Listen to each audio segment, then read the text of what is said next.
And then we got all the way to my favorite kid on the left, and they go, sounds like Pirates of the Caribbean. Oh my! Now I'm thinking he's a pirate. Yeah.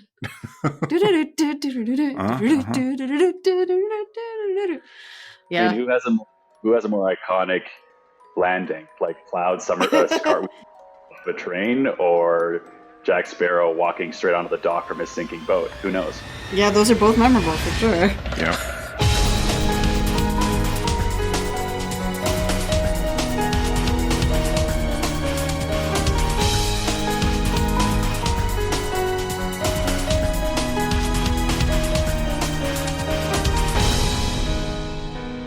Hello, and welcome to episode 128 of Rhythm Encounter, the RPG-Fan music podcast.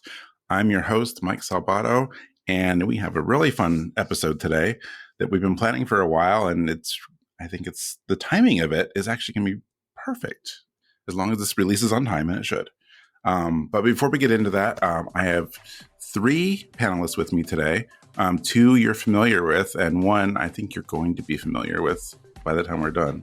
So first of all, Hilary is here, as you often are. Hi, everyone. I'm excited to talk music. Yay. Another frequent guest, Audra, is with us today. Hiya. And one of our new folks that started last month, Kyle is also with us today, making his podcast debut. AVALANCHE.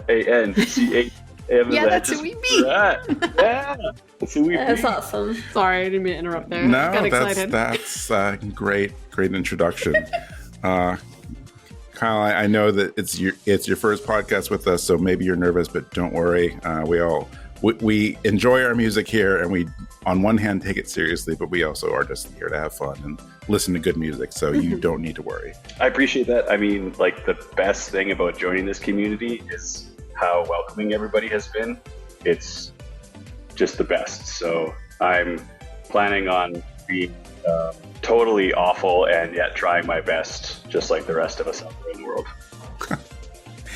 I mean, that's all we can ask for, right? I don't think you're going to be awful, so I'm not going to let you get away with that. Appreciate it. But if you want, we can say that you might be awful until the episode is over.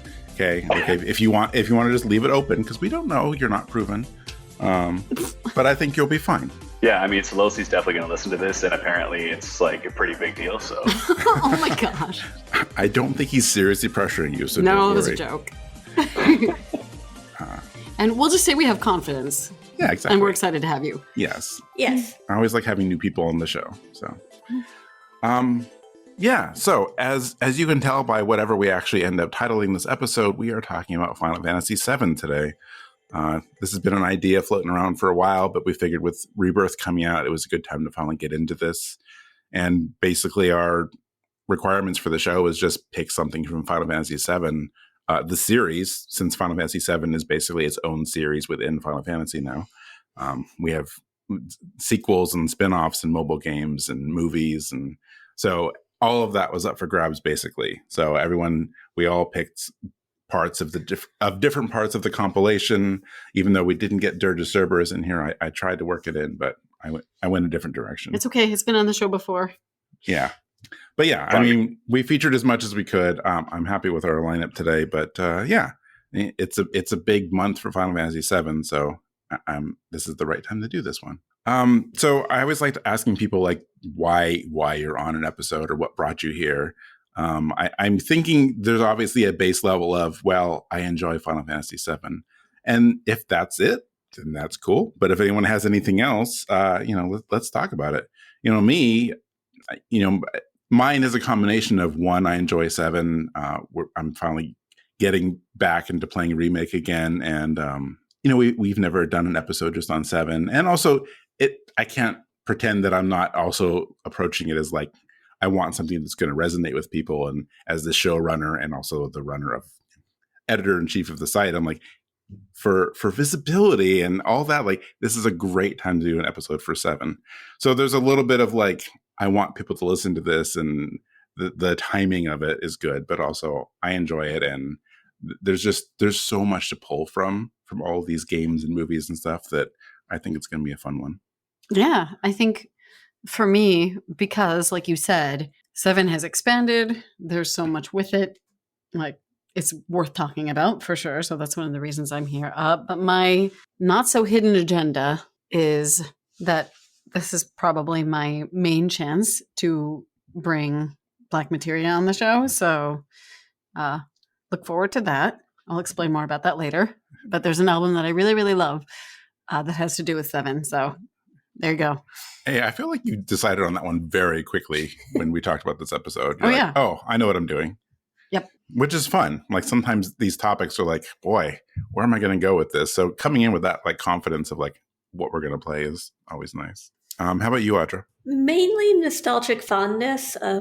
Final Fantasy VII is actually my first RPG that I ever played. So okay. I really I enjoy the game and I like the series. So I just wanted to show some love for its music. Great. How about you, Kyle? Yeah, similar to Audra, this is like the most important game in my life, I think.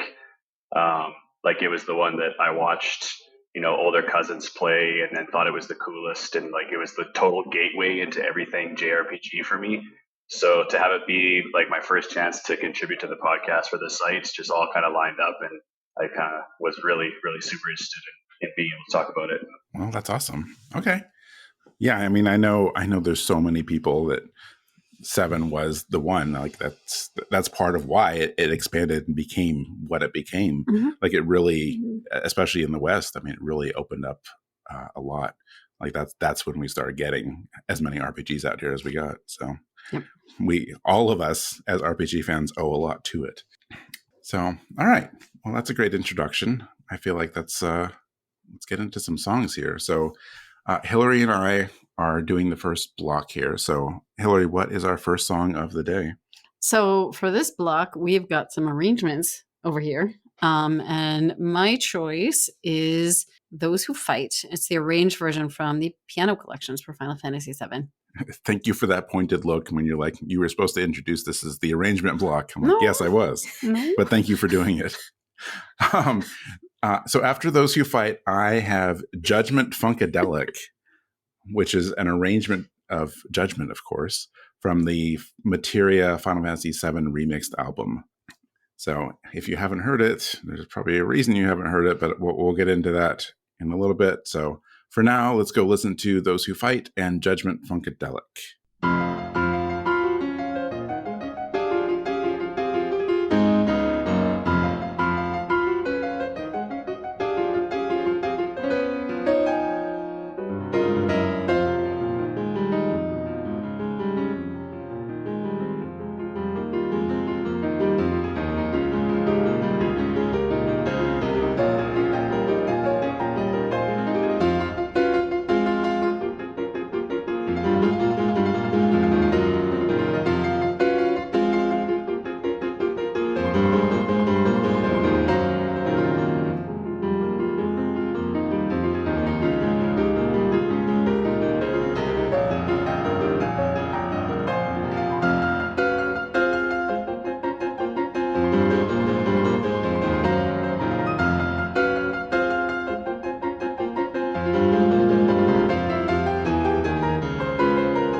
So yes, fighting. Ever since I mean, a good part of what inspired this is I love Tifa's church fight scene. It's probably my favorite part of Advent Children. And this is basically what's playing during that scene.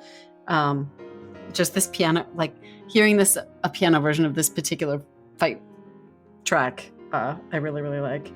I think it's something in the juxtaposition of having a single and beautiful classical instrument like the piano playing, but then still having that power and dynamic range to get the adrenaline pumping and make it feel like a fight song. It's impressive, and it kind of conveys this idea of a fight. You know, there are stakes, there's a lot going on, lots of movement, lots of energy, but at the same time, it's got some like beauty and elegance to it. So I'm kind of picturing like in Advent Children, you know, a fight in a beautiful place, or like just kind of the elegance of the movements and the skill of the fighters. I don't know. It has some really cool imagery to me that this song evokes. So, and there was also a bit of a disconnect, which I also think is interesting, right? You're listening to this piano, it's really pretty, it's really polished, but it's also a fight song. And I like that duality. And I also really appreciate I think this arrangement in particular is very smartly done in the way it builds up. As phrases progress, you know, they do things slightly differently for repeating notes. So like the effect gets bigger and bigger, whether that's chord progression or like a slight change in rhythm in the, you know, left hand, whatever it is, there are just some very smart ways of like building the tension over those repeated phrases. So actually another one that I picked up on was like little embellishments. Like I think there's like a little solo where they add some little extra notes the last time they repeat a note. Yeah. So like, yeah, just lots of neat ways to make this have the correct emotional effect. So it's really neat. Yeah. Also, Kyle, if you're going through your notes right now and striking through all the things that were already covered, that is normal. That happens all the time. So don't worry. Sorry, were you going to say something, Audra? No, I agree. It's impressive just how much impact the song has, and the arrangement is incredible for it. Mm-hmm. Yeah, I mean, I have a slightly less elegant way of saying some of what Hilary said, but you know, a lot of times when we hear piano arrangements, because when people do piano arrangements, usually they're softer or something like that, or maybe they'll even like the Prescription for Sleep album, what is it? Fight for Your Dreams. You know, some of those, like, they slow down the song, like it makes it work with like a really like dreamy, soft, peaceful piano. Yeah, it's like a calmer take on a fight track. Yeah.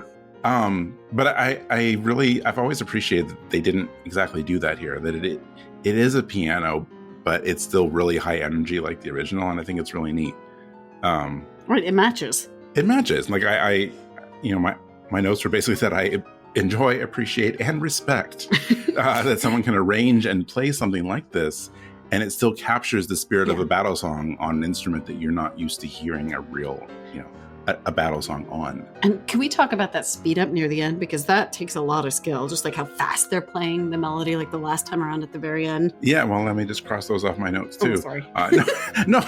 That was the last part of it. Just like, it's on top of all of that. If you see anyone like play this live, or you watch them play it, like the amount of practice and dexterity to like do something like that really fast. Like, I'm just really, really impressed by that. Yeah, like if you're looking at the covers of this on YouTube, like a lot of people are trying and talking about how difficult it is. I'm sure it is. Yeah. We could ask Pat. Pat would know. Yeah. Pat's probably tried to play it. Yeah. I think I would echo a lot of it. Just, gosh, people are so talented. Like, I know that there's people in the world that never learned how to ride a bike, and I never learned how to play a piano. And so when I see and hear someone just hammering keys like that, you know, like the first 6 notes, I'm like, holy, let's go. I did find myself, and maybe this is like a little hint at later, I did find myself, and probably because the way I listened to the songs and learned about our music choices, and we got like halfway through the song, and I was like, man, what if someone was just spitting bars right now? Foreshadowing. Right? So I do appreciate kind of like how intense and how amazing someone has to be to get through this, and I really appreciate everyone saying that. I also have a thought, but we haven't talked about the Funkadelic one, so I'll save that one. Well, I mean, if it's a thought on this song, you could share it. It could be our transition. Sure, yeah.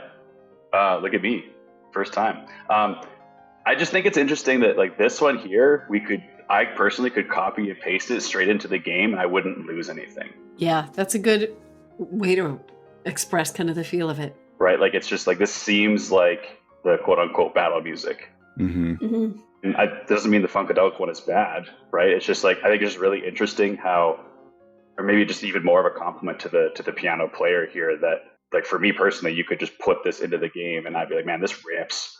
Yeah. Okay, I'm ready to cast my spells and punch things, says Tifa. Yep. You bet. All right. Well, yeah. So if we're going to talk about Judgment here, boy, I didn't actually mention this in the introduction, but this is Schafianski that arranged this, who doesn't only do jazz, but often does jazz. He's done a lot of like jazz arrangement albums and covers, and he's so good. Like we had him on the show years ago. But I'm always happy to hear his stuff, and that I wanted this album in general to be on this episode for many reasons. And one was that when this came out, like it was kind of a big deal. It released in October 2015, and it was a really cool thing because we were used to like Overclock Remix and some other groups putting out these albums with like a ton of artists contributing, and this was, as I recall, the first one that came out with Materia Collective, and it was what was the other, like, not label, but they had like it was like Materia Community or something like that. Because that was a new thing for them too, of like having all these different people come in, and they did a bunch of albums over the years. They did a Final Fantasy VIII, 1, and 10, and lots of other things. But then I forgot what year this was, but a few years ago, like all of that basically imploded because they apparently were not paying royalties or paying whatever. Basically, the artists were not getting the cut that they should get from them, and it caused a major problem. Like it was all over Twitter, and the result, unfortunately, was basically that like side label or whatever it was went away, and with it, all of these albums. So you can find bits and pieces of them on YouTube, but like, yeah, you can even find the pages for these albums on Materia Collective's website, but by links, like nothing goes anywhere anymore. So I'm like, you have this one with like dozens of songs, and Successor and Spira, the Final Fantasy X one, was actually 2 full albums. These are like, the main thing about these collections is that it was every single one was a huge amount of music. Huge, and like they're all gone now. I mean, obviously there's ways to get them, but like it's things that you can't like officially like stream them or hear the whole albums, and you can't just go click on them like other albums anymore. And in some cases, have some of the artists kind of made the music available themselves, or have they been able to? I can't. In some cases, but I don't, obviously we're not privy to all the legalese about what happened there. Yes, I know in this case, like this song, and there's a handful of stuff from this album that you can find on YouTube easily, but I think a lot of it is, I don't know. I'm not sure what the status of it is. Anyway, I don't want to like super editorialize on it. It's basically just like, pay your people, pay your creatives, musicians, artists, everyone should get what they're owed, to avoid things like this, to have all of this great music that's, more or less lost, or at least not readily available. And I'm really sad about that because there were so many things that came out of that community that were really great. Right. Well, and that's a huge amount of effort for everyone involved. Mm-hmm. So, I mean, especially if you look up the credits for this album, look up for Materia and Successor, and like look at the names on there. Like there are so many people that, whether you knew them then or maybe you know them now, because they do this stuff. Right, they're still making music, and have, in some cases, I know some of them have gotten popular. Oh yeah, yeah. Anyway, none of that's about the song. I just want to talk about that because I think this was a really important album for that and for a lot of people. So I really wanted it on here. So beyond all of that, who would think to make a sweeping jazz arrangement of Judgment? Like of all the songs in Final Fantasy VII, well, Sean would. That's who, because Sean is great at doing jazz arrangements. every new album or single he does, like I am always on board with it. His Final Fantasy IV album was fantastic. We were listening to his Octopath one not too long ago. Just he's so talented, and I love just the way he transformed this song into something so different. I think one of the things I brought on the Jazz Funk episode was his radio. Oh yeah, I think so. I know we've had the 4 album on a prior episode, but yeah, just the energy that he put into this and how it weaves like the familiar parts and notes, whatever. The familiar parts of the song with some, jazzy improvisation, and the energy of it all. It's so much fun. Yeah, I had a bit of a journey on this song. Like Judgment is one of those songs that I like the melody to it a lot. It's one that I know I appreciate, but I kind of forget it until I hear it again. And I don't know if it's for that reason or just because of the arrangement, but I had a journey going through where I was like, okay, where's the familiar part? And then, okay, part of the way through. So it's kind of a nice progression. And it was just in that sweet spot of feeling like it was something new, but also recognizing it like at the right time, so that I wasn't just like, wait a minute, what song is this? And that's tricky to do. Yeah. I think it's one of those things that, and maybe I'm totally wrong about this. I don't know. I don't know how everyone else thinks, but I feel like there's something about the really like late game Final Fantasy VII stuff that gets overshadowed by One Winged Angel. Because there's other boss themes, and obviously there's this theme and some other ones that I feel like as soon as you start thinking about the end of the game, you think of that. And for good reason. But I don't know. Like sometimes I wonder if some of these other tracks get forgotten because of that. Because they're in close proximity of that, and people tend to remember that one over the others. I can see that. Yeah. I also just want to shout out the percussion at the beginning of this song. The bongos, I think, or whatever was going on. I love that. That really gave me the feel of like, this is a small jazz ensemble performing at a club somewhere. I enjoyed that a lot. Nice. Bongo's so sick. Is it worth, for the listeners, is it worth, just in case they haven't played Final Fantasy VII in a long time, like when this song is taking place? I mean, you can be a little vague about it, because, there's always someone who hasn't played, and with Remake and Rebirth, like, there will be new people, so, we don't have to go into super strong details, I guess. It's just kind of like a final dungeon theme. Right. Mm-hmm. And kind of, darker and just kind of very, like, marching feel to it, and then the arrangement here, I think it just kind of turns that on its head, like at least from my ear, right? Yeah, and it's just so it's so neat. Like that's kind of why I said earlier, like in contrast to the one before this, right? Like I wouldn't put this one in the game, but it's also like not the point, right? Like it's just completely different. Yeah, it kind of falls into this other category of arrangement. It was like, let's view this with a completely fresh perspective. Mm-hmm. It's really like a very different thing tonally, but like my favorite song from that Spira album. Oh my god! I would never want that in the game, but it is peak. Whatever. I'll share it with you guys later on Slack. You know what it is. Oh, I do. Yeah. I think just coming, to this podcast, to this site, really kind of in my infant stage when it comes to video game music. That's one of my main takeaways. Is it's really neat to have these two, where one of them I would definitely transport into the game, and the other one I like just as much to listen to, but it's just such a different feel and like Hilary said, like a totally refreshed perspective on it. Yeah. Yeah, just kind of neat the way that worked out, for sure. Yeah. No, I mean that's always going to happen to you, by the way. I mean, it still happens to me. Like I'm always learning and being introduced to more stuff here it's a lot of fun. I mean, that's one of the reasons I like doing the podcast. One, to introduce, whether it's us here on the show, but also to anyone listening. I'm like, because I'm always finding out new stuff because there's so much music out there. It's hard to keep up with all of it. So yeah, I love that. The discovery of it. Right. And speaking of refreshed perspectives, like sometimes when you're making a track order or something like that, something like this happens and you get an insight and you're like, ooh, yeah, that version of Those Who Fight really is faithful. And then you can really see that when it's put with this other one, which is also equally well done, but in a different style. Very different style, yeah. So yeah. Also, shout out the saxophone, just killing it. Yep. Yep. If I'm not mistaken, I think that's one of Schafianski's main instruments. So yay. Okay. Yeah. And the guitar outro. Sorry, I just wanted to know the guitar outro is really just fun. Mm-hmm. Yeah, there's a fun feel to this song, to this version of the song, and I really like it. Yeah. So have you guys heard anything else on the album before or no? I have not yet. I'm curious now.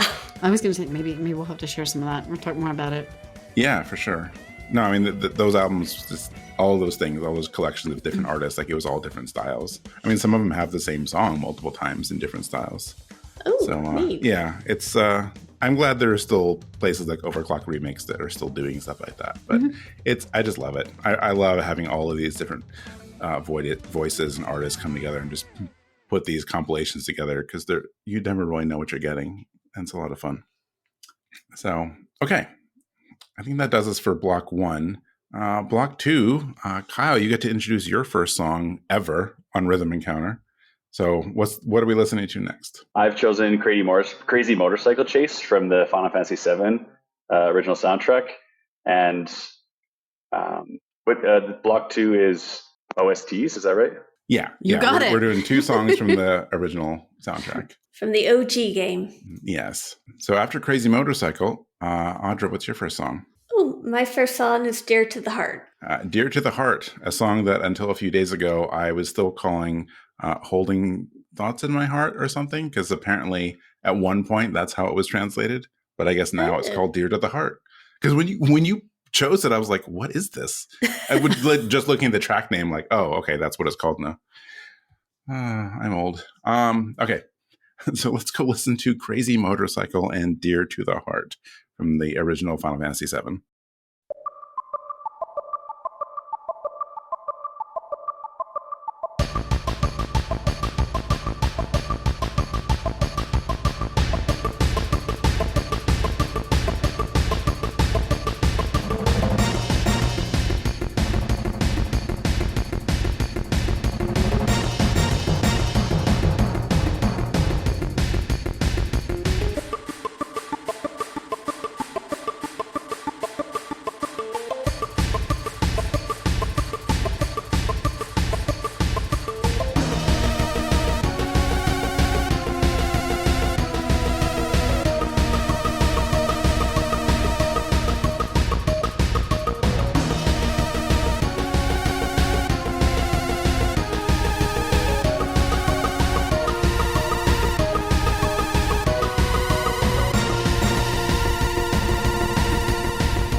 So Crazy Motorcycle came to my mind. I was actually playing Sea of Stars the other day, and there's a boss theme that has that kind of do do do do do do do, and I was like, "What is this song?"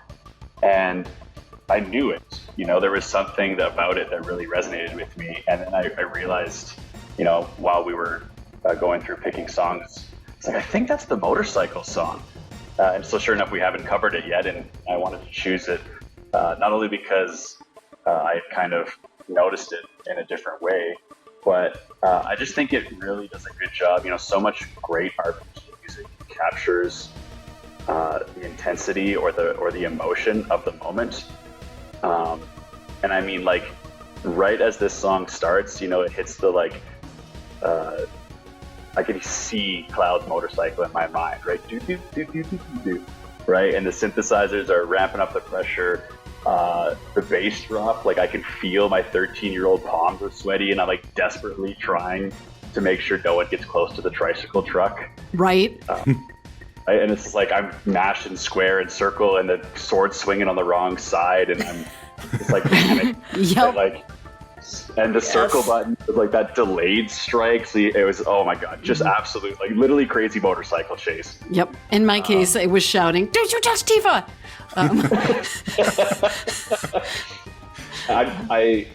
I mean, I'm ignoring right now as an adult completely the idea that a dude is sitting in the back with a gun on his arm doing absolutely nothing. Right? But I never helping spirit. Yeah. Neither here nor there. There's this like point where the synthetic music kind of dies away, and like I can feel again, like it's been 20 years since I played it for the first time, and I felt like just a calmness because I knew the bikers were away. Like I'm literally sitting here watching the YouTube song, but I know the bikers have gone away for the moment. And then as it quickly builds back up, I can feel myself, they're back. Like here we go, like mashing buttons again, panicking. Barrett, why are you sitting? Never mind.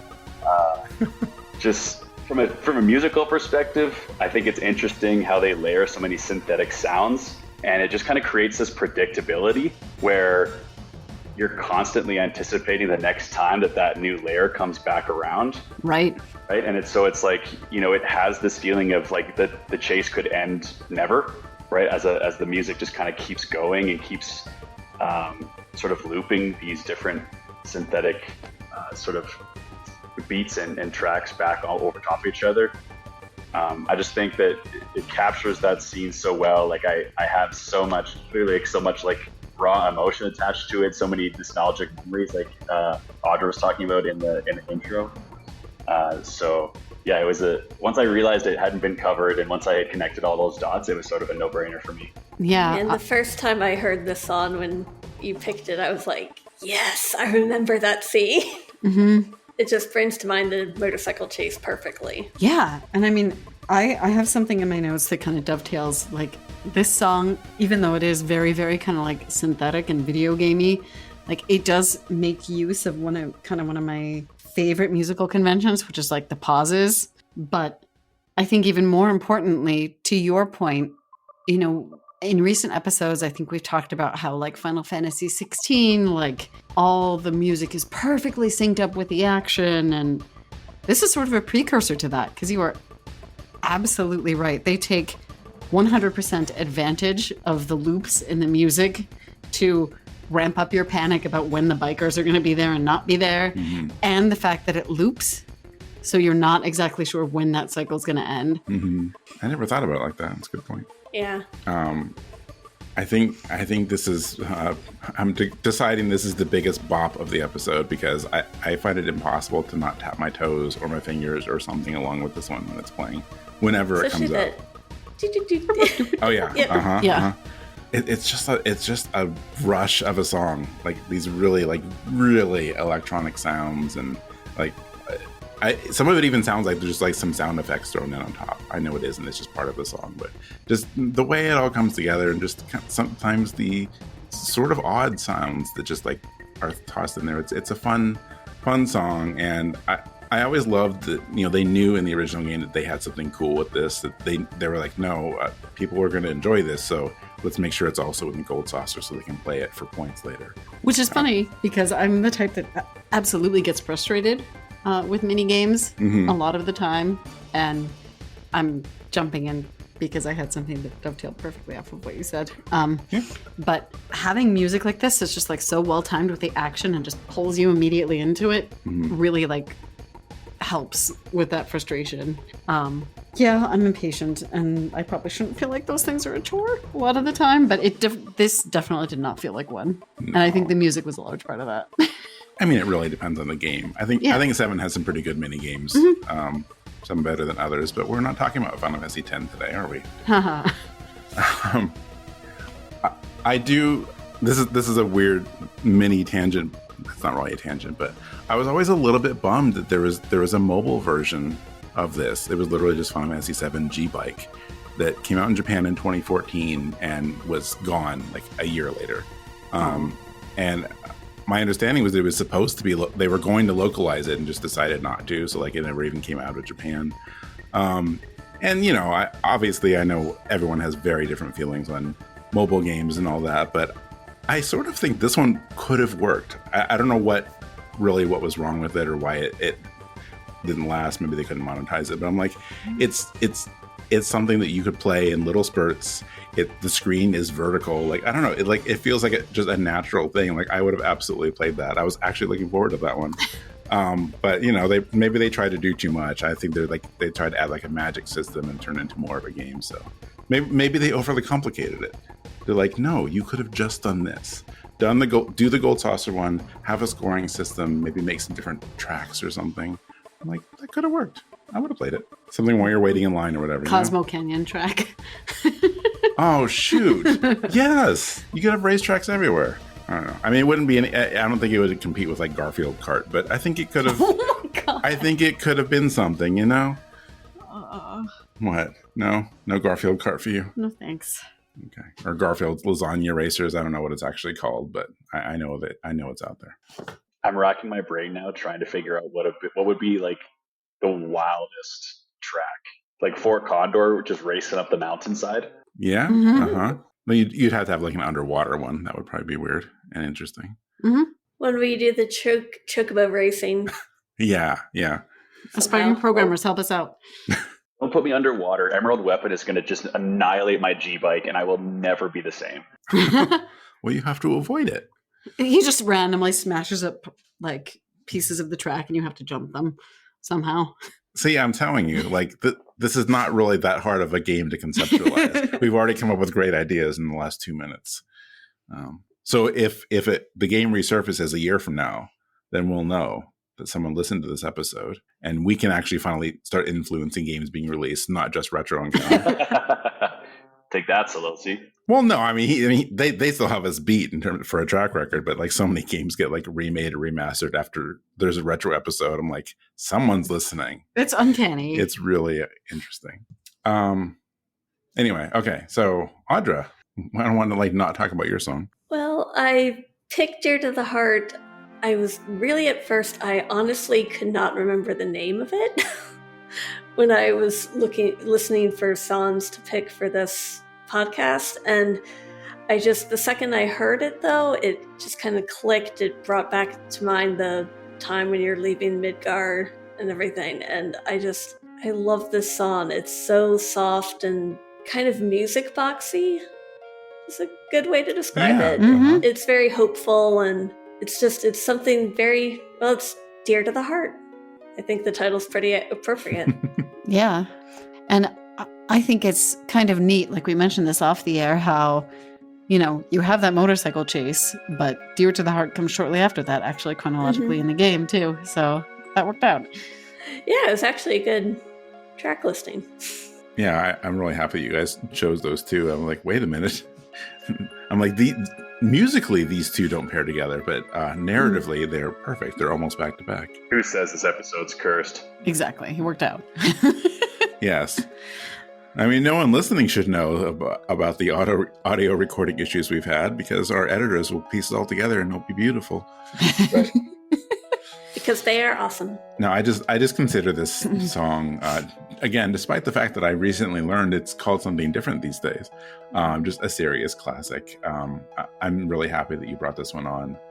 And I also like we just said, like how they're kind of back to back in the game worked out for this episode, but also that, you know, remake covers Midgar, and with Rebirth coming out, like this is actually where we are in the trilogy of remakes, is this section. The release cycle, It matches up. It matches up with the release cycle of leaving Midgar and going into the greater world. It's actually really cool timing. I hadn't thought of that, actually. Yeah. It's one of those pieces that I remember from when I played the game, and I was like, oh yeah, when I heard it. And thematically, it matches with, you brought on, oh my gosh, I'm going to botch my track titles here, but Anxious Heart? I think it's Anxious Heart, yeah. Yeah, but there are definitely some tonal parallels between that one and this one, for sure. True, yeah. And obviously that's pretty intentional. I love that. Yeah. I mean, I know this plays in like a few other places in the game too, but it's really easy to like just think of it as the, you know, leaving Midgar. Yep. And I love it. Like it's so like wistful and delicate, especially compared to like everything, like so much your party goes through like to get to this point. Towards the end, like everything just gets crazy. Like you go through so much to get to this point, and you leave, and it's so serene, and it's perfect that your team finally gets to like just take a bit of a breather from all of that, and like go out and go to a town literally named Calm. And I've always had a huge appreciation for the structure of this song musically, because I think it performs its function so well, right? Because so much has happened in Midgar. It's been high stakes, lots of action, things like that. And then this song is just so effective at evoking that emotional response of like, okay, it's cozy, it's a little delicate, it's a little peaceful, and it really pulls you into that mood. It really helps facilitate that shift in mood, like just with the very cozy sounding intro, but then at about 45 seconds, you get that beautiful melodic instrument coming in. I think it sounds like a Celesta, which we'll put a link to in the show notes.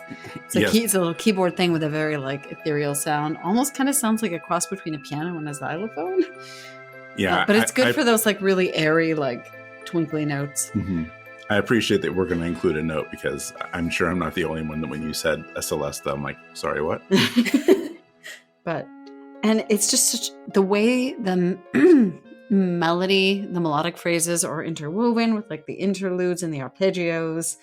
It really it wraps you up in this mood, and it almost kind of has this feeling of like memories, like little kind of glimpses of different pieces musically. I don't know. It works so well. It does. Yes. There's a lot of feeling here. Yeah, the first thing I feel is relief. Yep. Right? Like there's like you said, right? We just had the crazy motorcycle chase in more ways than one. There's that huge kind of boss fight that can be tough the very first time. The thing that chases you to the end, right? And then those first 5 notes, right? Like just relief, accomplishment, like kind of nervous, like God, what now? Yep. Yeah, I can hear that. I think it's interesting too, like we talked about, Mike, you mentioned something about having sound effects as part of like the kind of the song. And for me here, there's sound effects that I can hear in my brain, but they're not part of the song. These ones are actually missing. Like I can hear the song in the background as the menu goes squeak, week, because you're picking your party for the first time to like go out into the world. Oh yeah. Uh-huh. Right? Like I can see myself going and like, well, I don't know, like what's gonna happen? I don't know what's next. It's a whole new adventure. Mm-hmm. Yeah, like Aoife's feet hitting the ground when she jumps off the hook, and and it's like that being just kind of such a distinct noise that jumped out to me was such something that I didn't expect. But yeah, just like those little sound effects that you sometimes hear, but then ones that are missing that your brain fills in. Mm-hmm. It's just kind of. And I don't know if it's just something about like specifically the Final Fantasy VII soundtrack with this, but I actually had one of those with Anxious Heart. Because the first time it plays, I think, is when you're leaving after the first bombing mission, and there's those like frayed electrical wires, and you just hear the zzz, zzz, like in the background. Oh, uh-huh. It's a soundscape. It is. It is. Mike, you said this song plays at different point. Is this City of Lost Ancients? I don't think so. There's actually one of the reference clips we use is actually from Square Enix Music's YouTube channel, and they have a whole playlist of like, I forget what they call them, like video songs, or it's a certain term, and like they actually made their own video and they put clips of the games to different songs. So they have this one, so they show the party leaving Midgar, but then they have a couple different field areas where you're walking through across a bridge, where you with to find the baby birds. The baby birds, like I it's been so long I forgot exactly where those baby birds are, but like it plays there. So there's a few places. Oh yeah, okay, good call. Yeah, I like the Lost Ancients vibe, but I didn't think, like, I knew it was a different song, but there was just something, maybe it's like there's a transition similarity there, right? Big kind of games transition, but yeah, shout out to the little chicks. All right. Well, that brings us to our halfway point. So our next block, I'm actually really excited about our next block because obviously because Hilary's been talking about this for a while, and I know we have a lot to talk about. So our next block is some very cool vocal songs, and arrangement and original ones. So Audra, what is our first song of our third block? Our first song is Y from Final Fantasy VII Crisis Core. Cool. This is in the original. Do you know if it's in the remake too? I'm actually not sure. Oh, I don't. Oh, it is. Okay. It is? Okay. Oh, that's great. Okay. And after that, you get to your second song, Hilary. All right. Well, speaking of spitting bars and AVALANCHE, yeah, that's who we be. My song, you'll understand that in a minute. It is Avalanche, which is an arrangement by Megaran, who is an amazing rapper that we'll talk about on his album Black Materia. Awesome. All right, let's go take a listen to Y and Avalanche.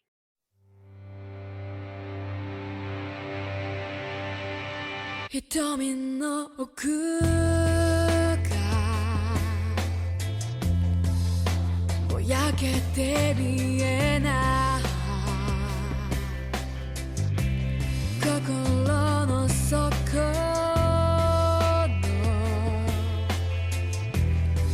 気持ちはあるの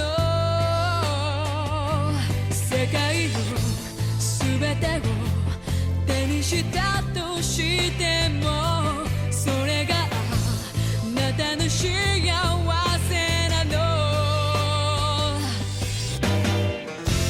Why 孤独な空を見上げるの Why 笑ってみせてよ言葉にするのが下手なあなたの性格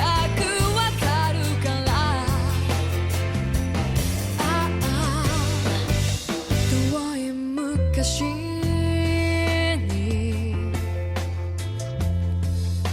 何があったの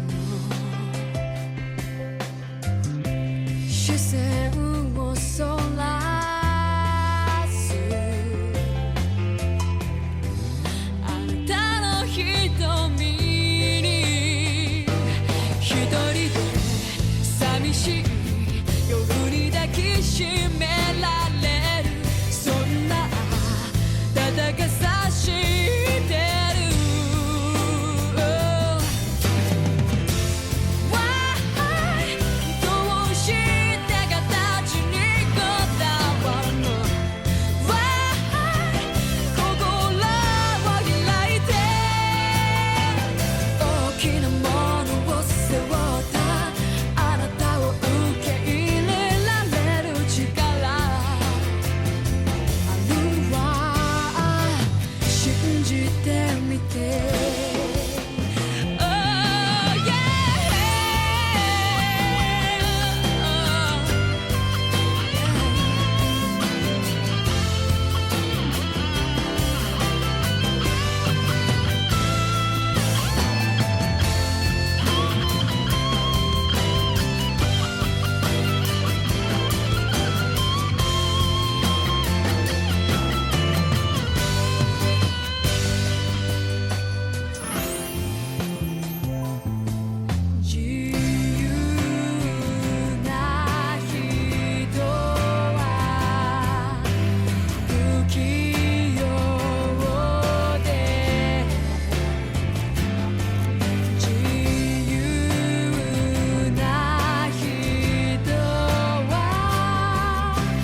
That's a company called Shinra.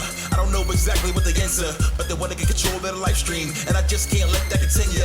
They don't care who they hurt, who they injure, want to turn the whole planet against us. So it's simple, you join the resistance, or you wind up going against us. My name is Barrett Wallace, and I'm known for paralyzing, pulverizing punks into submission. I ain't fantasizing. Wish this world wasn't violent. It'll get worse if we allow it. I'm here with a cannon for an arm and a mind with nothing but revenge inside it. I represent Avalanche, man, these chumps don't have a chance. Watch them scatter, man, whenever Barrett's laying the battle plans. There are people inside me, team for provide me with a better voice of reason. Got big, got wedge, and just see anybody in my way, I'm squeezing. You're behind me, I'm leading, but bomb in the region, it's gotta be the highest treason. But we came too far to back down, I'm not leaving till we even. Break it to whoever wanted, you can get it quick. Got the president of Shinra throwing fits. It's our world, they can't get control of it. Ain't nobody hopping on the train till it's over with. Insurgents, not a bit nervous. Encouraged, got a bit further to go. By any means, getting rid of our enemies. AVALANCHE, yeah, that's who we be. Insurgents, not a bit nervous. No lip service, got a bit further to go. Do what I gotta, kid. Who want a problem with AVALANCHE, yeah, that's who we be. B-A-R-R-E-1-T.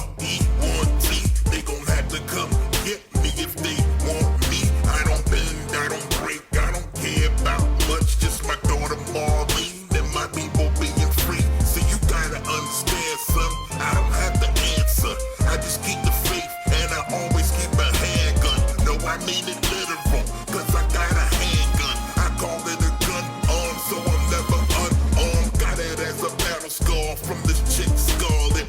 Weapons developer, caught me in the target while I tried to save my friend time. I lost my grip, she shot my hand, I thought my friend died. And so I kept restored and raised her as my own child till I discovered God was alive and gone wild. Keep going till the planet is at peace. And if somebody's gotta die, I guess that's just a small casualty. Keep my high top fade and I keep a bad attitude. Pity the fool that compare me to that other dude. Avalanche repping till the day I pass on. And even if I'm gone, the legacy will last long. Insurgents, not a bit nervous. Encouraged, got a bit further to go. By any means, getting rid of our enemies. AVALANCHE, yeah, that's who we be. Insurgents, not a bit nervous. No lip service, got a bit further to go. Do what I gotta, kid. Who want a problem with AVALANCHE, yeah, that's who we be.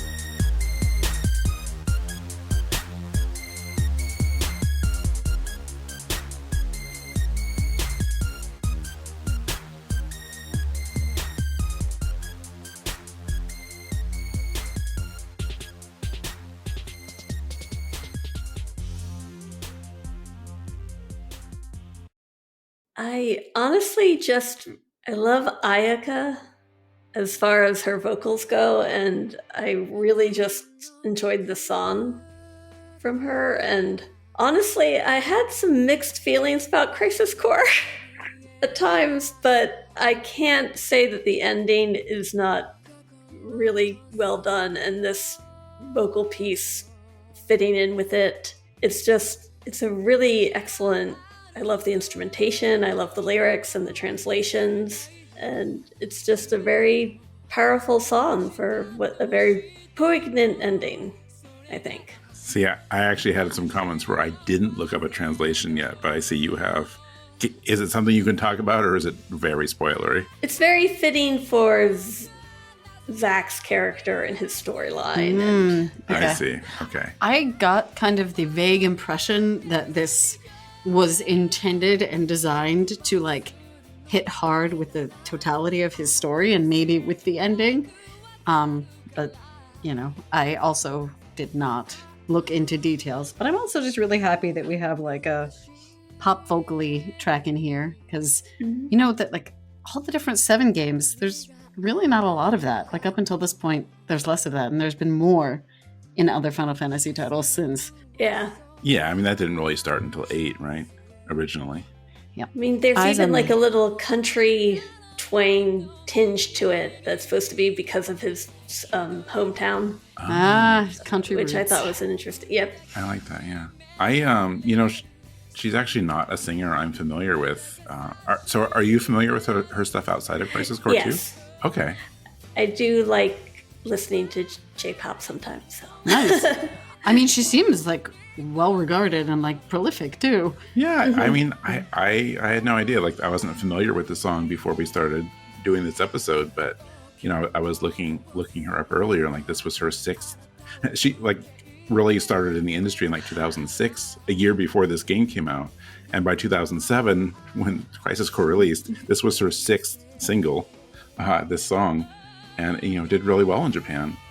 And I don't know. It's like I learned so much like in such a brief time today that she's been doing music since 2006. She just released an album last year, so she's still active, and she's great. So like this makes me want to listen to more of her stuff. But based on what you've said, I'm not going to look up a translation to the lyrics. So I'm just going to go off of what I'm inferring from like the tone and the feel of it, and I can really feel like the emotion behind this. And I don't know if there's meant to be maybe a sense of longing or something, like there's something there. And, I like that you can, if that's even accurate. But I like that you can. I think it is pretty accurate. I like that you can kind of get that out of music, if it's done really well, like even if you don't know what they're saying, the words, like when you can pick up that emotion just from tone, it's really cool. I also really appreciate that there are, I can't believe I put this in my show notes, but I really appreciate that there are guitars, but they're not screaming at you. Yes. I do like the guitar work in this song. Non-screaming guitars. Non-screaming guitars, yes. Speaking of foreshadowing. Yeah, right? Yeah. There's definitely no loud guitars coming later. Well, there is some loud guitars coming later. Shh. Spoiler! I actually have I'm really glad that Audra picked this song. I have a weird, really short experience with it because a week ago I had never played Crisis Core, and now I've completed the Reunion remake. Oh my gosh, that's right. You were talking about that. So, it kind of all worked out, but it was kind of on purpose.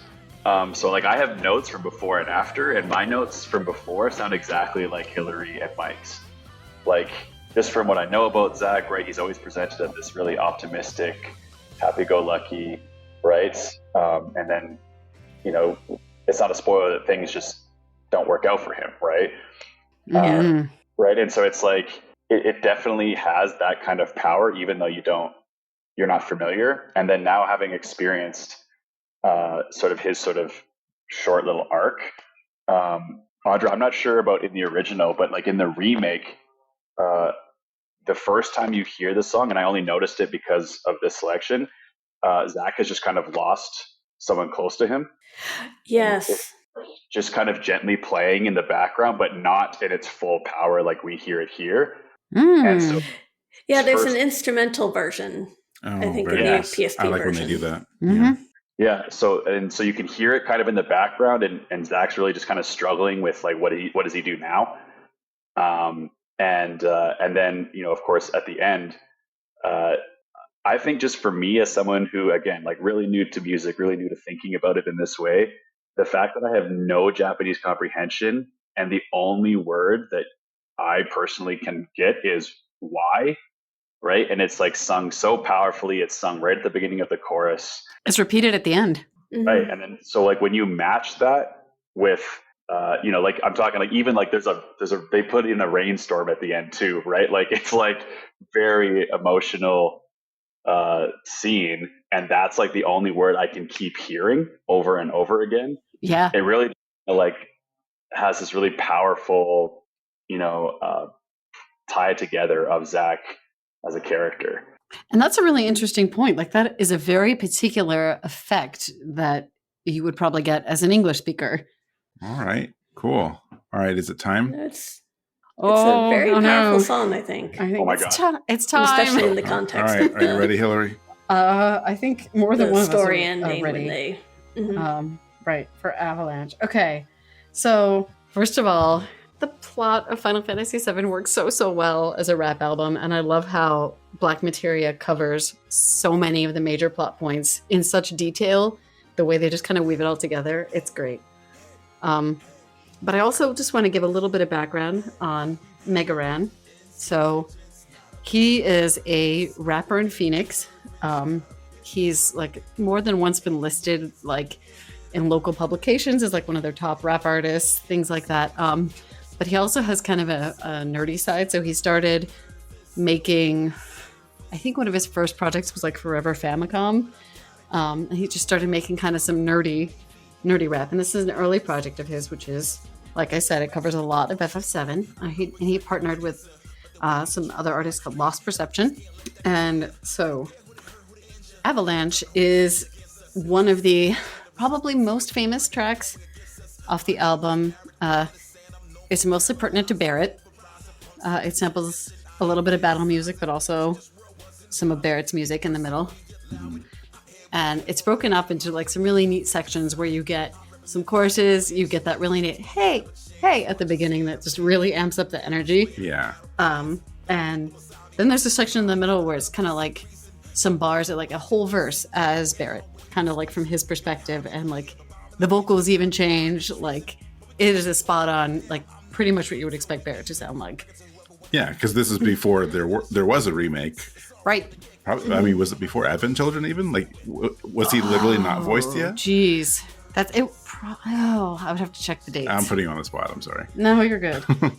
But yeah, so much to say. I guess like before we go into more details about the song, I also want to. Another reason I picked this is because this album and song definitely inspire greater conversation around like the Black RPG video game community, fan base, and history of Black characters in video games. All of that, right? Which is always worth talking about. Oh yeah. I'm not the most qualified in this area, but I appreciate including this so much because there is an underrepresentation in terms of just characters, but also game market research. Like there's been a lot of issues around like the Black community not really being like counted or represented quite as much in kind of in deciding like which games would be popular, and also developers. So I've included several articles and things in the show notes from sources with more expertise than me, because I just think that context, it's timely and it's so important for the song and album. So, Yeah, absolutely. but I'm really eager to like kind of make this a conversation and hear what other people thought, because I'm sure it's not exactly what you expected, and it's probably one of the wider variants we have musically. Oh yeah, absolutely. Yeah, I'm super grateful for Hilary kind of speaking on that part, because that's something that after I got through so many of my like giddy feelings that we can go into in a moment, that was where I settled too, right? Where it's like, it's Black History Month. It's, I mean, arguably, if not the only like Black, famous JRPG character. There just isn't enough of them. There isn't enough ones that are well written. It isn't enough representation from a lot of different people of different backgrounds. But it Right. seems like that sort of, I guess for lack of a better term, kind of like, Black North American, right? It just isn't the quote unquote vibe. And that's always kind of rubbed me the wrong way. I've always just like not understood why that is, because of this game that was so important to me, having somebody that was so prominent in it, and like the way that Barrett is portrayed, right? Like he is like this super gruff figure that kind of, when you first meet him, he fits some of those quote unquote Black stereotypes. But so quickly you notice that he's like this huge softie, and he's this dad, and he's a single dad, and he is working so hard for his girl, and she is the only thing that matters. And there's just so many of those things that are so important when we're talking about representation. I'm certainly not any more qualified to talk about this than anybody else, but I just really appreciate the fact that this can be a part of the conversation that we as a podcast, we as a website want to be part of that conversation, and every bit that we do to drive it forward, like, just makes it all that more important to me. Oh yeah, I mean, fully agreed. Yep. I know, like, I don't want to just be like, yes, I agree, but like I do. And it's always one of those tricky things where, like, I want to comment more on it, and again, not to just echo you guys too much. Like, I don't want to be like, I never want to claim to be an authority on anything like this. But like, I also, it's still important to recognize it and talk about it and say, like, we want more representation, that kind of thing. So I'm happy that we can talk about that, and that parts of the industry are doing better about that. I mean, there's a way to go, but if you watch some like the game showcases, like the Mix and some other things, and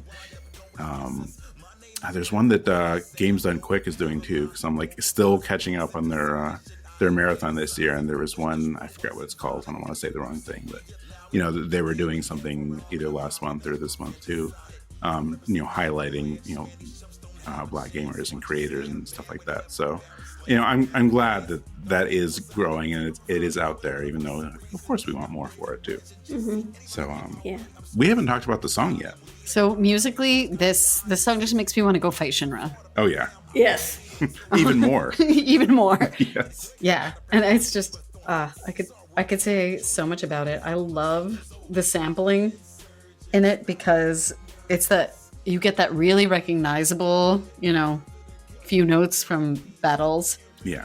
At the beginning, and that's actually continued for a while, but the way they've arranged the lyrics and the verses, you don't notice that it's repeating quite so much, I think. And then in the middle, there's that shift to the other theme during the Barrett verse. So like this song is just such a perfect illustration of how Uematsu's music in particular is super sampleable. Yes. And I love that. And it is not the first time it's been sampled. And I could, like, one of my favorite things is when I come across like a sampling of an RPG song. Like, we recently listened to a Drake song specifically because it samples the prelude. And I just love discovering that. So like, I think the song is a good example of that in action. So that's another reason I picked it. Also, the energy level, it doesn't let up. Oh no, not at all.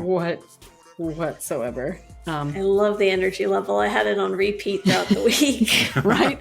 And just the fact that it fits so many details in little snippets throughout the whole thing. Like, I think we were discussing this a little bit off air, but you get the fight against Shinra. You get a little bit about Barrett's attitude toward, his cause, which is super important to him. Yeah. He's concerned about the planet, and that's relatable and appreciated. Yes. You get the train line. Oh, what's the train line? The no get off the train till it's over with. Yeah. You get his background with Dine. Yep. And I think one of my favorite lines from the whole thing is, like, there's even a joke about the comparison of him to Mr. T, which, like, talking about like early stereotypes and things like that. That's a little, but in the song it's just sort of like, I pity the fool who compared me to that other dude. Like, I'm so much better than him, which I just love. Yeah. Yeah. I mean, Hilary, you and I shared some geek out moments. Yeah, we did. Like, I'm looking at my notes, and it's just like my brain trying to comprehend like every new note. Like, I literally have with 4 M's, right? Like, you the Tower in Crisis sample, right? And then someone starts rapping, and I put this is the greatest thing ever. It's an official note, right? So I just I can't say enough cool things. I'm so grateful that you brought this into my life. Aw. Just like a few highlights for me, right? Like, my name is Barrett Wallace. My first thought was, oh hell yeah, like, let's absolutely go. It's so the choral sample starts, and like you were saying, right, the artist changes, and there's this chef's kiss description of Barrett, right? There's one, there's one there. I don't bend, I don't break, I don't care about much. Just my daughter Marlene and my people being free. Right, that's like him in a nutshell, right there. Yep. Yep. Mhm. I want to throw my couch out the window. Like, let's go. What are we invading? How are we doing it? And I've got to say, like, a lot of the rest of the album is that way too. Like, it really distills these moments and the attitude of Midgar and just like the whole feel of that part of the game. I heard and a beyond. second song from it recently just from following this song, and I really just now I want to listen to the whole album. Was it Mako Reactor? Because actually, one Yes. thing to mention here is like this song is Barrett centric, but Mako is from Clouds. yeah, there are some Yeah. really good songs that are from Cloud's perspective. So like it's very interesting that way. The whole album. Yeah. Somebody overruled my Mako Reactor selection. Well, only because I didn't want an album on here twice outside of the original But soundtrack. now, because of that, we get exposed to more awesome songs from Yes. this album in the future. Yeah, now you can just sit there and look at our upcoming episodes and be like, I'm going to get that Mako Reactor song in. I'm going to find the right topic and join that episode. You first guy connect the pirates to. Okay. Do Avalanche count as pirates? Well, I could see Pirates, I mean, One side note about this, though, Megaran is not only like a successful rapper, he is an author, he's a producer, and one other thing I wanted to mention, and this is yet another thing we'll be linking in this show notes. He recently produced and helped some other artists with an album that is Chrono Trigger. So, yeah, rap versions of, well, not really rap versions of Chrono Trigger, but like really thoughtful lyrics about the themes of Chrono Trigger, sampling the Chrono Trigger music, I think is how I would describe it. So it's a little bit different from this, like less direct talk about the plots and events in the game, Right. but still really good. And he helped produce it. So if you liked this, there is a high probability you will also like that. So I will make sure that it's accessible. Yeah. Thank you. And beyond all that, there's also the Black Materia remake album, right? Yeah. So interesting history around the time. Yep. Yeah. So interesting history. Around the time Remake came out, Megaran decided to revisit and reimagine this album, but there were several collaborators involved, right? With Black Materia. So the way things worked out, just with all the artists and creatively and everything, is he had to kind of collaborate differently and bring some new people in, and so he kind of reimagined a lot of the songs with new collaborators, and it's a different take on a lot of the same stuff. Which So- really works with how seven remake It functions the itself. same way Remake does, which is very interesting. A new take on it. That's yeah. great. So Pretty neat. it was from a really neat, creative and I think stance. I put it in my music of the year and was like, I think kind of noted that like parallel. Yeah. What a great choice. Ever since you brought it on, I'm like, well, I know you're going to have a lot to say about this, but looking at, especially at Kyle's reaction when we were talking, like, oh, I can't wait to see this conversation unfold. Like, I was really excited about this part of the episode for that reason. I call it a gun arm, so I'm never unarmed. Yep. That's also a great line. All right. It's the same in the back of the bike, the tricycle truck and the motorcycle chase, but I digress. Well, yes. Well, he was tired. All right. I get it. Yeah. Maybe he was afraid he'd hit Cloud. Yeah. That's what I always thought, to be honest. That seems risky. Yes. But swinging a 7-foot-long sword At a off the moving edge of a truck, bike, yeah. not risky at all. One-handed. Yeah. Anyway. All right. Are we ready for our last block? I'm fired up now. Yeah.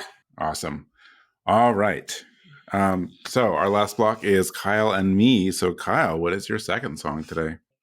Second song, but sort of first in my gaming life, is the bombing mission Infiltration from Final Fantasy VII Remake. All right. And then I'm bringing on something that somehow 128 episodes in has never been on Rhythm Encounter. I we obviously have to represent One Winged Angel. Specifically, I have the version from Advent Children. So that is outside of our bonus track. That's what we're closing out with today. So let us go listen to Bombing Mission Infiltration from 7 Remake and Advent One Winged Angel from Advent Children.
Yeah, this block might as well be called like the 2 songs I was stunned were never covered. Yeah, there you go. Like Bombing Mission and One Winged Angel are just crucial to the Final Fantasy VII universe.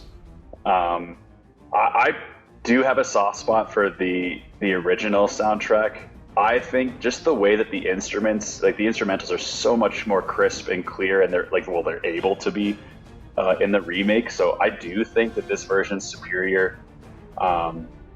There's just like so many really great moments, right? Like, you know, about 1 minute and 9 seconds, like the riff there is just like gets me so hype. The instrumental version of what I assume is a bass drop at like minute 20 just has me ready to go.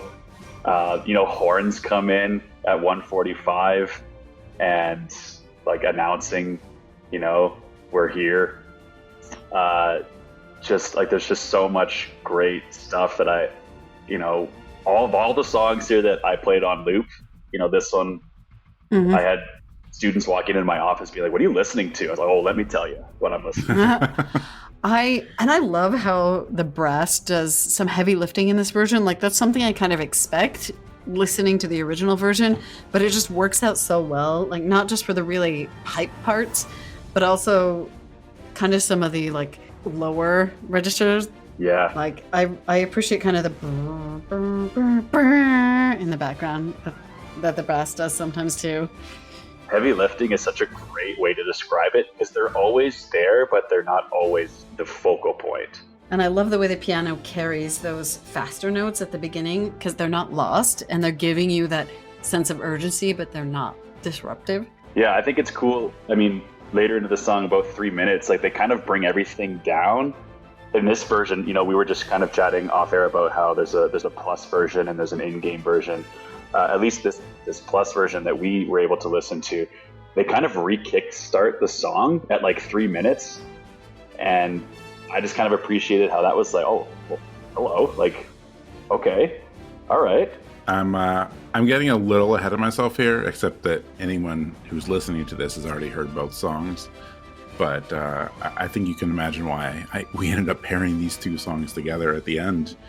I feel like Remake's Bombing Mission, I mean, especially this version, I mean, both of them, but this one especially is really, really true to the original. But like you said, it's more refined, and I think it's tricky when you remake stuff like this. Like, obviously, sometimes there's a temptation to make it a little different, but I appreciate that this can be so true to the original. It just sounds, like you said, crisper or better instrumentation, stuff like that. So I know it can be tricky depending on, you know, who you're talking to or what you're expecting, and, you know, not everyone's down with remakes, et cetera, but like, you know, this one really feels like a definitive version of that song, because it doesn't go and change things. The notes you're expecting and used to and wanting to hear are still there. Just everything just sounds just a bit better, you know, just with an expanded soundscape and instrumentations. And, you know, I think the original really does hold up. I mean, of course it holds up, but I appreciate it. It says a lot for the people who arranged this, you know, and any like really talented arrangers, like all the arrangers in the Pixel Remaster series, that the song is still recognizable and it sounds the same, just better. I hate to say better, but you know what I mean. Crisper. One of the big things I noticed with this version is like kind of further in at about 1 minute 35 or 4 minutes 35 seconds. Wow. There are some little call outs to the main theme. Well, I gotta listen again. Yeah, there's just a little like brr, brr, brr, brr, brr. And there we go. Sort of singing. Sort of rhythm singing. again. Yeah. But you get the idea. Time for a new karaoke episode. No. Oh, okay. But yeah, you get that little, just kind of that little hint of foreshadowing musically, which works perfectly for remake, because presumably many of us have already played the original version. Presumably.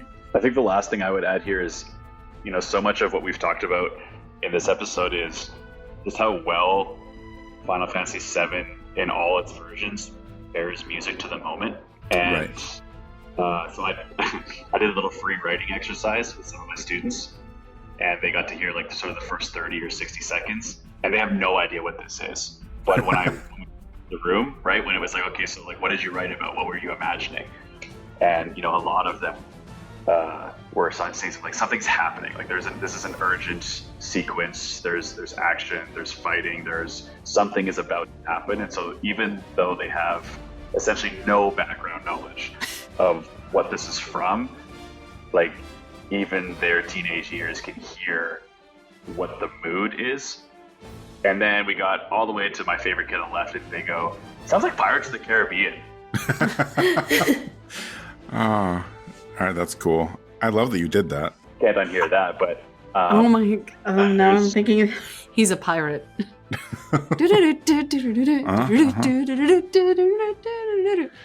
Yeah. I mean, who has a more iconic landing, like Cloud Summer Scar off a train, or Jack Sparrow walking straight onto the dock from his sinking boat? Who knows? Yeah, those are both memorable for sure. Yep. All right. Are we ready to talk about Sephiroth? Can I have a random aside first? Sephiroth! Is it about Bing cherries? It is not about bells, frogs, or Bing cherries. Okay. It's about Pirates of the Caribbean, actually. Oh, okay. We played a medley of Pirates of the Caribbean soundtrack music in orchestra at one point. Oh, really? And it was so much fun. Oh, that sounds great. I bet. I was excited because I got that little solo. Like, I don't know if you remember the part where Jack is kind of like floating before he makes that like epic entrance, but it's the kind of soft like beginning. It's like where you first meet him. But yeah, that was a solo when I get to do it. Oh, that's awesome. What instrument did you play, Audra, or do you play? Well, I don't practice as much as I would like these days, but cello. Cool. Yeah. Cool. Oh, anyway, sorry, but Why got are you excited sorry? about Pirates music. Oh, actually, never mind. Shouldn't What? talk about that yet. We might be talking about Pirates in the future on Rhythm soon, so Yes. In like 4 months. look forward to that. Yes. All right. So this song, I should say that maybe I shouldn't mention this, but we did technically have One Winged Angel on like episode 7 or something, like really, really way early on in Rhythm Encounter, but only as a joke. But now it's here for real.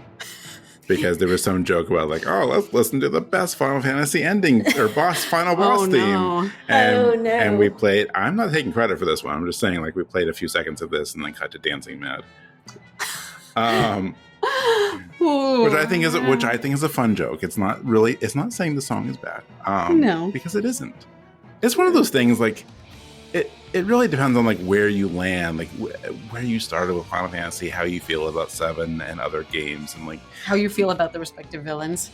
yeah, it's like it's one of those things where sometimes people get really caught up and it's like in like, well, this is my favorite, so therefore that I someone gets down on this. Like for a long time, like a lot of people, and like I think there was a period where I fell into it where it was like, well, I like 6 more than 7. Someone will say that, or whatever it is, X more than X. So it's like, well, you don't have to do that. Like, you don't have to be like, well, just because you might like this more doesn't take away from the other one. And, obviously, like, One Winged Angel, like, tends to get played a lot. So it's I think one of that's those. a big part of it. I think it's part of, like, sometimes it gets played too much. Like, if you could do, like Video Games Live and some other ones, it's like, yes, it is great. Like, but you also, like, those groups or those concerts, like, you're like, well, but you have a talented group, like, also try something different once in a while too. Although I will say Distant Worlds made it a sing-along. Well, and that's pretty awesome. And it was yeah. probably one of the most fun concert experiences can of my see life that. to turn around and watch this group of bros just like bopping along with each other, singing the chorus of One Winged Angel, like sway into it. See, it was amazing. That's fantastic. Yeah. I am going to talk about the song in a second. Like, this is actually, like, this isn't in my notes. I just started talking. It's like, I think, again, depending on who you talk to, sometimes the song either is overblown or it gets a bad rap. And, like, it's really easy, I think, years after the game came out to be like, oh, it's that again. It's like, yeah, but at the same time, if you were around back then, like, going from the Super Nintendo to this, like, this wasn't done.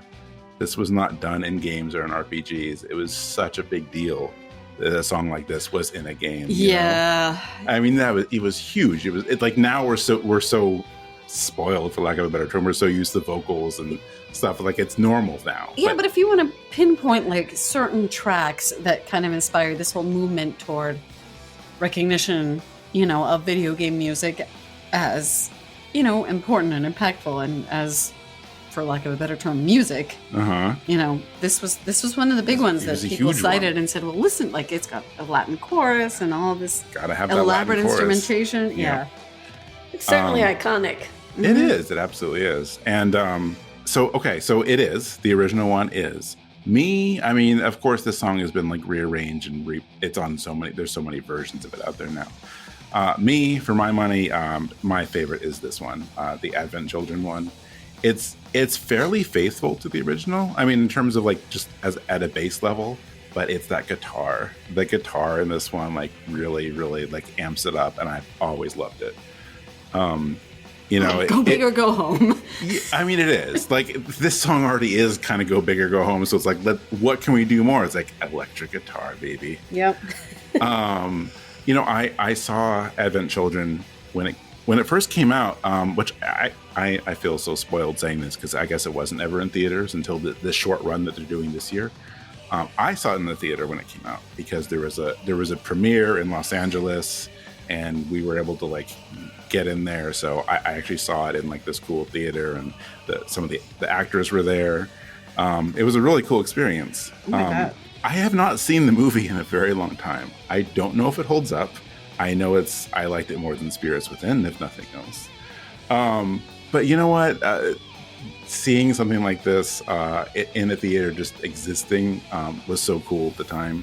And even if I don't really necessarily agree with the twist at the end of why this song is in the movie and why Cloud is fighting him, like, why are we just bringing him back just for fan service? Yes, we are. Yes, we're running along buildings and cutting buildings down, but yes, we're making the song and fitting it specifically to that action. It's so overblown and ridiculous. But we talked about like Final Fantasy VII being good at having music that fits the action, right? And the emotional tone. And here you go. Here it is as a movie sequence, that is the goal. Yes. Yes, that is the goal. And you know what? It really works. I don't want to just be like, oh, guitars, but like the guitars, like they start coming in like 40 seconds in, but it's really a little bit after the minute mark where like they really amp up, and you got some cool drums in there. It's such a great rendition of this song. Yeah, I don't know. Thinking about the different versions of this song kind of got me thinking about just like interactivity with different types of media, and it's interesting that we have the most, like, I would argue maybe the most intense version of the song for the version of Final Fantasy VII stuff that actually is the least directly interactive. Yeah, so I don't know. It's just kind of interesting to think about that and speculate a little bit. So yeah, anyway, that's my spiel. I do love this song. This is my favorite one. If you're listening and you have another favorite version of this song or whatever, like, let us know. But I think it was about time we represented it on here. So please enjoy. Sephiroth!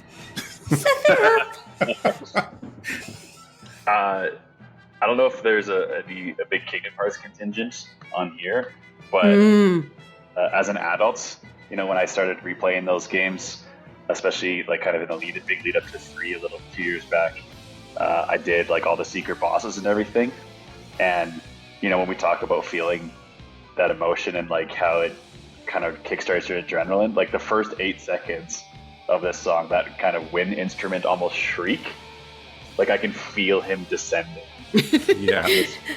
Right in the Kingdom Hearts secret boss battle. And I'm like, okay, here we go. Like, this guy has just killed me 17 times in a row. Let me see if this is the one. Gosh, and now I'm thinking of his Smash intro. Oh, where he kills Luigi? Mario. He almost impales Mario. Yeah. He almost impales Mario.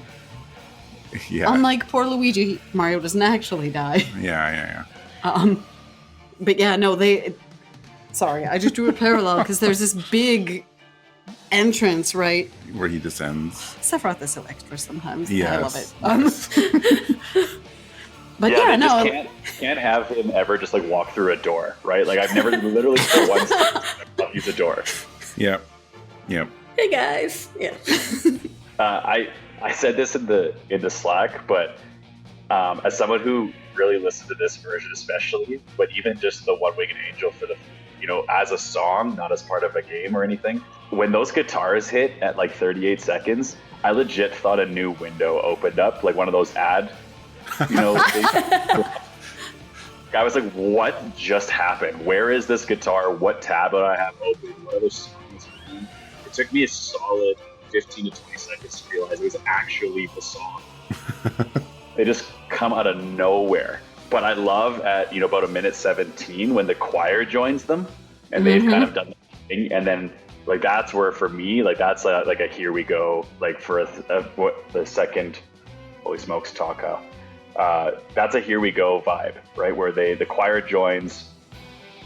In my part of the world, it's pretty normal to try to go to a professional hockey game, and they're all the lights are flashing, the team is skating around, people are fired up. You could start at 117 and play 20 seconds of One Winged Angel, and people would no idea what it is, especially in this part of the world, but they'd be fired up. And I think that's the what a weird, hilarious, amazing thing that this song can be. The 3-minute mark, just the guitars are shredding, so good. I did have to laugh again though, like 4 minutes 56 seconds. It feels like my ad blocker finally kicked in, or like the stage hook grabs the guitar guy because they just are out. Right? Like just, they're just done. Yeah, but in the interim between those 2 points, like one of the really cool things I think about this arrangement is there's some really musically interesting interplay specifically between that chorus and those guitars. Like it's not just guitar solo. Like the chorus is also there, and there's some interesting things happening. Especially from like a battle perspective, right? Like the guitars get that hard stage hook. And then in the early 5 minutes, like you can feel it. You have them right where you want. You're almost there. And I'm sure if you watch the action, in the movie, I'm sure you can pinpoint specific moments and things that are happening are represented by that chorus and those guitars. Yeah. It's been so long since I watched it though. I really appreciate. I know maybe we're not all the way at the end yet, but I really like how it just. There's kind of like a really strong fade out. And, I felt like at the end, I'm at a concert and the conductor, of the orchestra has that sort of fully still posture and then kind of drops his hands or her hands. And the crowd just kind of erupts and applauses, I really appreciated that part of it. Yeah, I kind of love the ending of it. Yeah. All right. Well, I'm glad people like that one too. I mean, I don't know if you can really go wrong with other versions. I'm sure the versions and remake and all other ones are also good choices, but I don't know. I've been listening to this one for a long time. I've been waiting for a good time to bring it on. So thank you for letting me indulge myself. All right. Well, there's our Final Fantasy VII episode. It's time to do some fun housekeeping here at the end, and then we have an interesting bonus track because Kyle and I collaborated on it, but I don't know what it is yet. So I'm looking forward to that. But before we get to that, let's talk about the games that made their debut on this episode. And it's actually just 2. And one is not a game. So this is the first time we had Crisis Core on the show. And also the first time we had Advent Children on the show. But we have featured original Final Fantasy VII and Remake before. Although we have not featured Remake as much as you might think. So I think we need to get some more of that on in the future, and maybe some Rebirth. But those are the 2 new ones. Coming next on Rhythm Encounter, we actually, between the last episode and this one, we did take a bit of a break. But during that break, we did a big staff poll and basically figured out our lineup like through the beginning of summer. So I'm happy about that. So our next episode in 2 weeks is called Level 1 or something like that. It's basically early game songs, like starting, first areas, things like that. Baby's first RPG song kind of thing. Maybe we'll call it that. Babies first. I don't know. After that, we're Sewer doing rat yeah, extermination. yes. And then after that, we're doing one about safe spaces. So basically, like, safe areas in RPGs. I think at some point someone can use like the ink or the typewriter rooms or whatever in Resident Evil. Yeah, or like, which is kind of funny because we don't cover Resident Evil. or like the Castlevania rooms that are suddenly really pretty and soothing.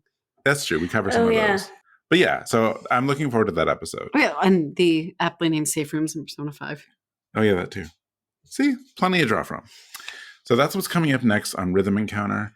If you have any feedback on this one, if you have topic ideas, if you want to share your favorite version of One Winged Angel, you can email the show and me at music@rpgfan.com. If people want to contact you, Hilary, what's the best way? Email's the best way, and I'm hilary@rpgfan.com. Cool. And Audra? Email is best for me too, at rgb@rpgfan.com. And Kyle, if you would like to be contacted? Yeah, I'm pretty hard to find on Twitter, but I'm at Kyle Cantelon or X, whatever it is. And anybody can reach out, and I can give them a Gmail address too at some point, but that's really all I have for now. Okay, that's fine. Mm-hmm. Yeah, whatever you want to share. If you enjoyed this episode, or our show in general is what I should say, please note that RPG Fan has 2 other podcasts as well. So we have Random Encounter that posts every other Monday, opposite of our show. Random Encounter talks about current goings on at RPG Fan. So we'll talk about news or other features on the site, stuff like that. When are we posting this? Actually, right around the same time this goes up, we are posting basically a bonus episode of Random Encounter. Boy, that's not the date that I thought it was going to be, about Final Fantasy VII Rebirth. So go check that out. And we also have Retro Encounter. Retro Encounter is definitely our biggest show because they post every week. Retro Encounter goes up every Thursday, and it's a combination of game journals on older games, retro games, and then some other fun stuff in between. When this episode goes up, they're actually going to be right in the middle of a 2-part game journal on Dragon Quest XI, which I know everyone on that 2-parter is super excited about. Like, people are really enjoying either playing or replaying the game for that episode. That's just a part of a series of episodes for Year of the Dragon that Retro Encounter is doing.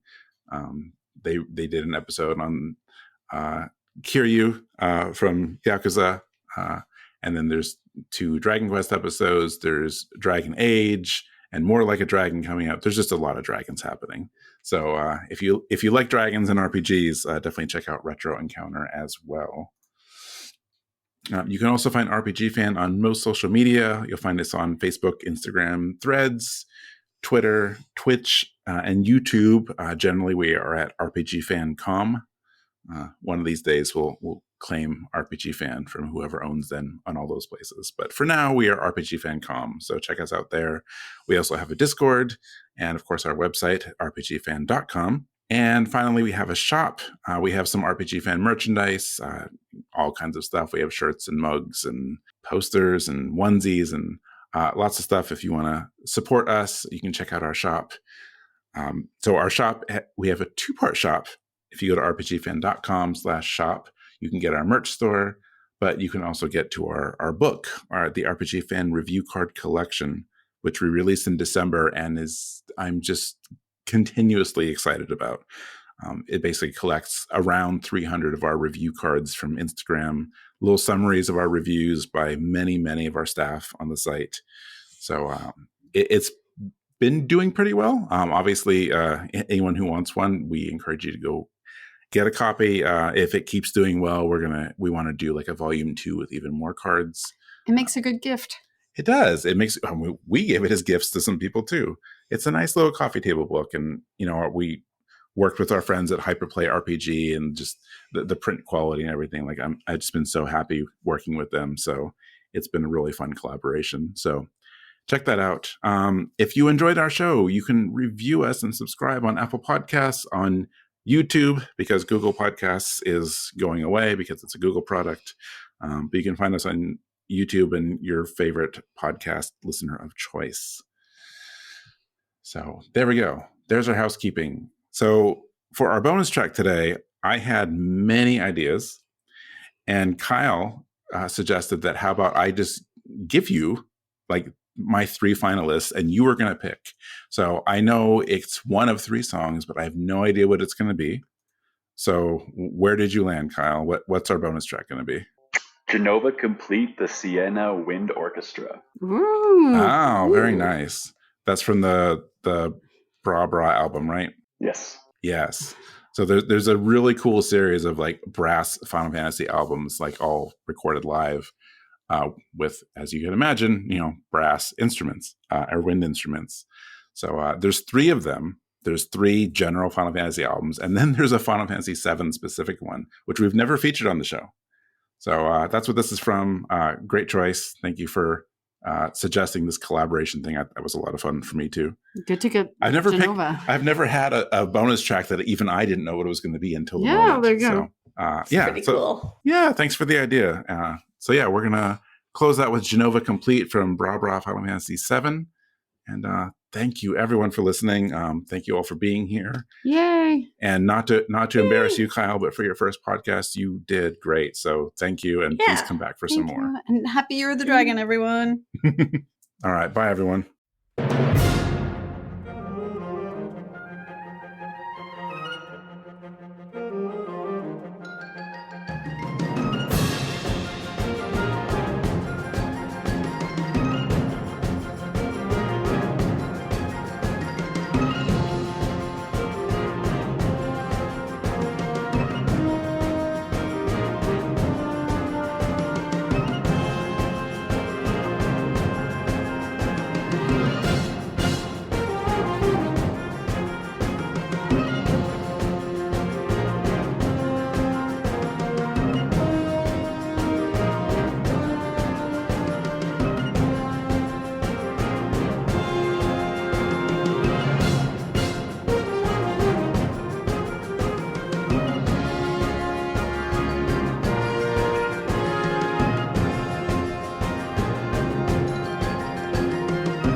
apparently we said something to trigger the HomePod in the other room. No, I said concert. Why?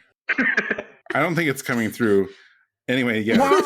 So the HomePod in the other room decided to play "Champion of the World" by Coldplay. I don't know. Coldplay has nothing to do with what we're talking about. No idea. Because when I think of Sephiroth, I think of Coldplay. I don't know. I don't know how that happened.